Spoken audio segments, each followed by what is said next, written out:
group of people which we ended up calling pushers or agenda pushers. The similarity with drug pushers is not accidental. These people have agendas.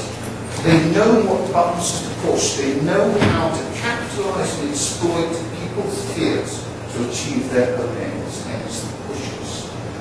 Which then required, and very often the media themselves were pushers, but it required complicity and participation of the media to drive it forward. But not everything, it didn't happen every time because there was another group identified as the blockers. So we see this dynamic between people who want to push forward an agenda and people, say, like trade associations who don't want to see it. And it's when you see the dynamic change, particularly on this group, the government, which very often starts as a blocker, and then swaps sides and starts acknowledging the threat and starts talking even as Bush has done today, that the thing starts really blocking.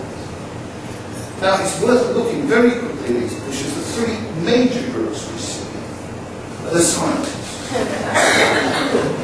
I mean, it's no accident I put them in white coats. Well, one of our first scares, the X scare, is driven by a particular man, a specialist in antibiotic resistance, who reinvented himself as a food expert, having no knowledge whatsoever of it.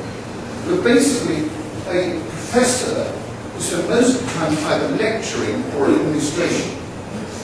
But whenever he went on television, uniquely, he would be in a white coat in the laboratory.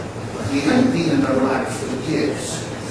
But it was this high priest aura, the new religion, the scientist speaking from the authority of his discipline, which gave the scare the credibility.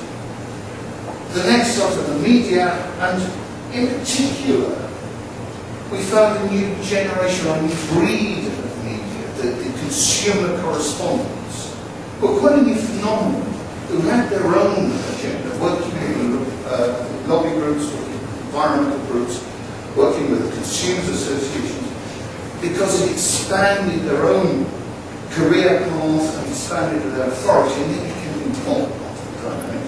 And then, of course, this lot, basically, the lobbyists, the officials, never disregard the officials who gain power, who gain larger establishments, higher salaries, bigger CVs, and visits to Hawaii for conferences. It is a very powerful force. The money effect is perhaps supreme, as we see with Mr. Gore. So let's quickly look at MadCow disease, and again we see a similar dynamic as we saw. We saw the initial testing of thesis, an initial uncertain, mysterious threat. Bovine spongiform encephalopathy, this strange, weird, mysterious disease which struck down the cattle. And the great uncertainty was, could it or could it not have exactly the same effect on human beings? That wrangles from about 86 through to 96.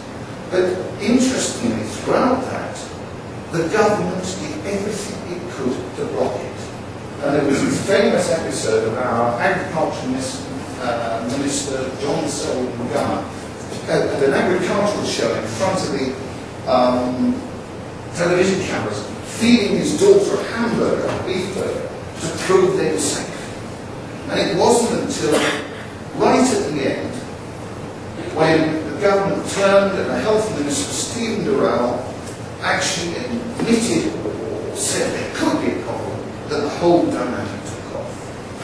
And there's the man himself. Government is when government changes sides, starting originally blocking, changing sides, admitting there's a problem, that we then see the crisis precipitate. And then it's government itself